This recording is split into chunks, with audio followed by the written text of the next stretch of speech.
জামাতে ইসলামও ইসলাম নয়।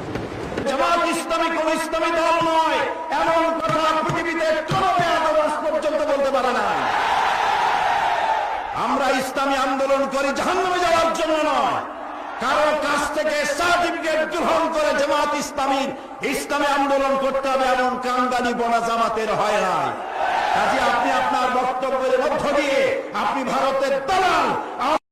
আল্লাহ তাআলা বলেছেন আনাকিমুদ্দিন ওয়ালা তাতাফাররাকু, আমার দ্বীনকে প্রতিষ্ঠা করো আর এই ব্যাপারে কোনো মত পার্থক্য করো না। জামাত ইসলামী বিগত 8 শতাব্দী পূর্বে এই উর্বর জমিনে তাওহীদের বীজ বপন করেছিল। সেই বীজ থেকে চারা উদ্গত হয়ে সেই চারাটি আজ শাখায় প্রশাখায় পত্র পল্লবে ফলে ফুলে পরিশোভিত হয়ে বিশাল মহিরুহে পরিণত হয়েছে।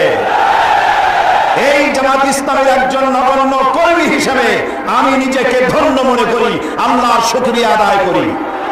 জামাত ইসলামী দ্বীন প্রতিষ্ঠার প্রচার প্রসারে বিগত 800 বছর ধরে এই দেশে কোনো হাঙ্গামা, কোনো মারধর, কোনো সন্ত্রাসী তৎপরতা চালায়নি। সম্পূর্ণ গণতান্ত্রিক পদ্ধতিতে গণতন্ত্রের বিকাশে দ্বীন প্রতিষ্ঠার জন্য একদল সুশৃঙ্খল কর্মী বাহিনী তৈরি করেছে সারা দেশ জুড়ে।